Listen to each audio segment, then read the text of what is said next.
आज की कथा स्कंद पुराण से ली गई है और महाभारत के एक विस्मयकारक पात्र बर्बरीक के बारे में है। कृपया हमारे चैनल को सब्सक्राइब करें और बेल आइकन दबाना ना भूलें। अगर आज की कथा पसंद आए तो लाइक का बटन दबा दें। आइए अब चलते हैं वीडियो की ओर। पांडवों के वनवास का 13वां वर्ष व्यतीत हो जाने पर जब युधिष्ठिर को पता चला कि भीष्म जी ने रथियों और महारथियों की गणना की है, तो उन्होंने अपने पक्ष के राजाओं के बीच भगवान श्री कृष्ण से कहा, देवकी नंदन पितामह भीष्म ने रथियों और महारथियों का वर्णन किया है। उसे सुनकर ही दुर्योधन ने अपने पक्ष के महारथियों से पूछा है कि कौन वीर कितने समय में सेना सहित पांडवों का वध कर सकता है। इसके उत्तर में भीष्म पितामह तथा कृपाचार्य ने 1 मास में हम सबको मारने की प्रतिज्ञा की है। द्रोणाचार्य ने 15 दिनों में, अश्वत्थामा ने 10 दिनों में तथा कर्ण ने 6 दिनों में सेना सहित पांडवों को मारने की घोषणा की है। अतः यही प्रश्न मैं अपने पक्ष के महारथियों के सामने रखता हूँ, कौन कितने समय में सेना सहित कौरवों को मार सकता है। राजा युधिष्ठिर का ये वचन सुनकर अर्जुन बोले, महाराज भीष्म आदि महारथियों ने जो प्रतिज्ञा या घोषणा की है वह सर्वथा असंगत है, क्योंकि विजय और पराजय में पहले से किया हुआ निश्चय झूठ होता है। आपके पक्ष में भी जो वीर राजा हैं वे युद्ध के लिए कमर कसकर रणभूमि में डटे हुए हैं। देखिए ना, ये नर श्रेष्ठ काल के समान दुर्धर्ष हैं। द्रुपद,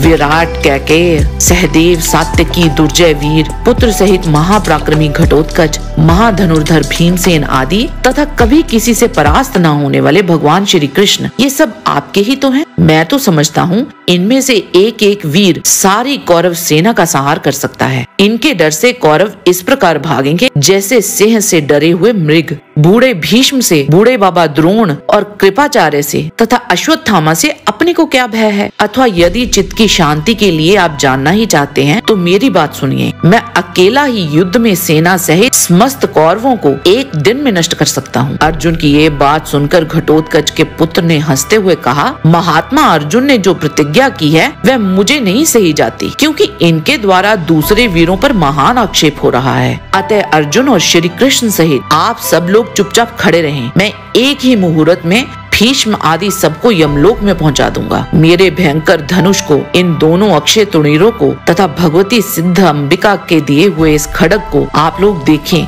ऐसी दिव्य वस्तुएं मेरे पास हैं, तभी मैं इस प्रकार सबको जीतने की बात कहता हूँ। बर्बरीक का ये वचन सुनकर सब क्षत्रियों को बड़ा विस्मय हुआ। तब श्री कृष्ण ने कहा, पार्थ, घटोत्कच के इस पुत्र ने अपनी शक्ति के अनुरूप ही बात कही है। इसके विषय में बड़ी अद्भुत बातें सुनी जाती हैं। पूर्व काल में इसने पाताल में जाकर 9 करोड़ पलाशी नामक दैत्यों को क्षण भर में ही मौत के घाट उतार दिया था। तत्पश्चात श्री कृष्ण ने घटोत्कच के पुत्र से कहा, वत्स, भीष्म, द्रोण, कृपा, अश्वत्थामा, कर्ण और दुर्योधन आदि महारथियों के द्वारा सुरक्षित कौरव सेना को तुम इतना शीघ्र कैसे मार सकते हो? तुम्हारे पास ऐसा कौन सा उपाय है? श्री कृष्ण की बात सुनते ही बर्बरीक ने तुरंत ही धनुष चढ़ाया और उस पर बाण संधान किया। फिर उस बाण को उसने लाल रंग के भस्म से भर दिया और कान तक खींचकर छोड़ दिया। उस बाण के मुख से जो भस्म उड़ा वह दोनों सेनाओं में सैनिकों के मर्म स्थलों पर गिरा। केवल 5 पांडव, कृपाचार्य तथा अश्वत्थामा के शरीर से उसका स्पर्श नहीं हुआ। फिर बर्बरीक ने सब लोगों से कहा, आप लोगों ने देखा, इस क्रिया के द्वारा मैंने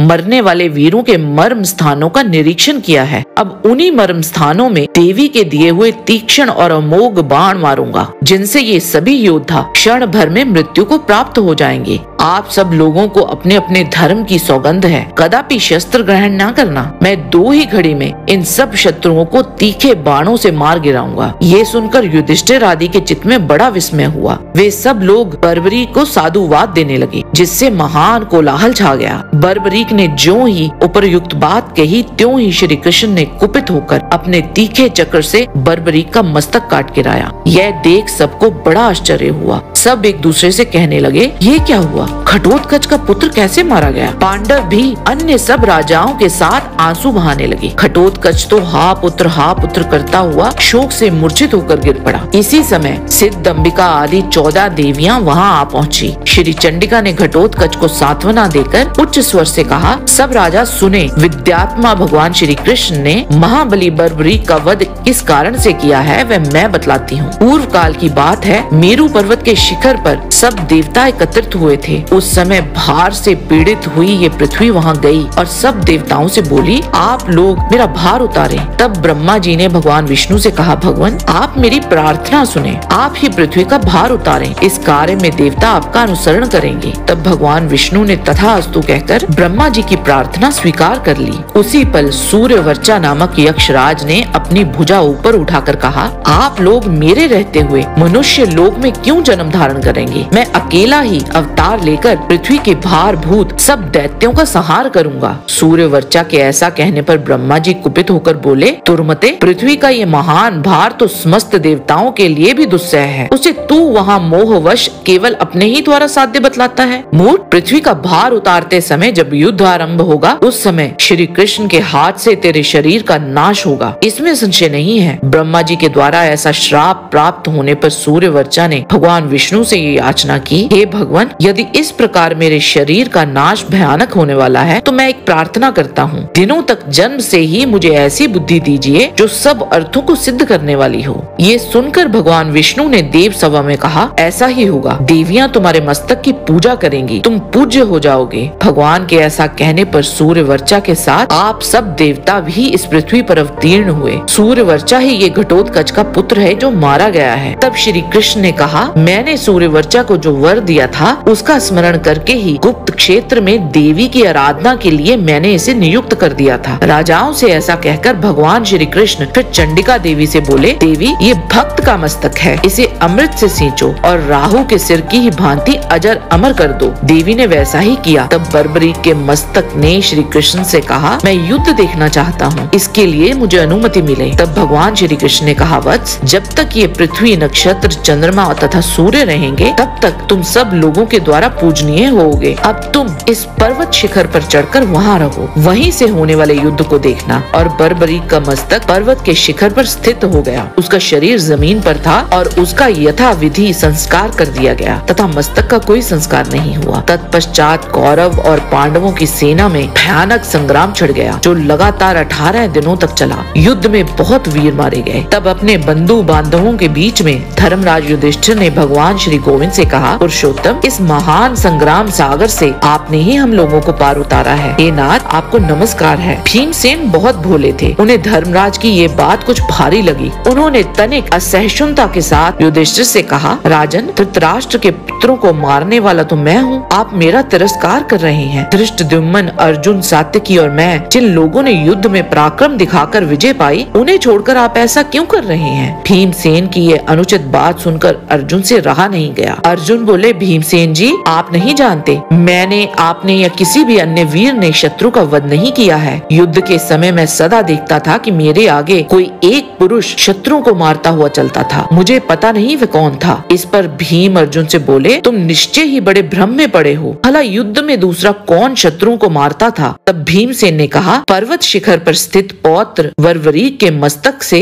हम लोग पूछ लें, उसने तो सारा युद्ध देखा ही है। इतना कहकर भीम ने वहाँ जाकर बर्बरीक से पूछा, बेटा बताओ, इस युद्ध में कौरवों को किसने मारा है? बर्बरीक ने कहा, मैंने तो शत्रुओं के साथ केवल एक पुरुष को ही युद्ध करते देखा है। उस पुरुष की बाईं ओर 5 मुख थे और 10 हाथ थे, जिनमें वो शूल आदि आयुध धारण किए हुए थे। उसके दाहिनी ओर 1 मुख और 4 भुजाएं थी, जो चक्र आदि अस्त्र शस्त्रों से सुसज्जित थी। उसकी बाईं ओर के मस्तक जटाओं से सुशोभित थे और दाहिनी ओर के मस्तक पर मुकुट छिलमिला रहा था। उसने बाईं ओर भस्म धारण कर रखी थी और दाईं ओर चंदन लगा रखा था। बाईं ओर चंद्रकला शोभा पा रही थी और दाईं ओर कौस्तुभ मणि की छटा छा रही थी। उस पुरुष के अतिरिक्त विनाश करने वाले किसी अन्य पुरुष को मैंने नहीं देखा। बर्बरीक के ऐसा कहते ही आकाश मंडल उद्भासित हो उठा और पुष्प वृष्टि होने लगी। देवताओं की दुंदुबियां बज उठी। बर्बरीक ने जो वर्णन दिया है उस अद्भुत पुरुष का, वह हमें बताता है कि वे अर्ध नारायण और अर्ध शिव थे। धन्य थे वे लोग जो ऐसे दिव्य पुरुष को देख पाए। जय शिव शंभु, जय श्री हरि नारायण। हमें पूरी उम्मीद है कि आपको आज की कथा पसंद आई होगी। कृपया इसे लाइक और चैनल को सब्सक्राइब अवश्य करें। हम आपके आभारी होंगे। आपसे फिर मिलेंगे एक और कथा के साथ। किसी भी प्रकार की त्रुटि के लिए आपसे क्षमा याचना के साथ निवेदन है कि परम पिता परमात्मा को मन में धारण करें और बोलें, वैदिक सनातन धर्म की सदा ही जय।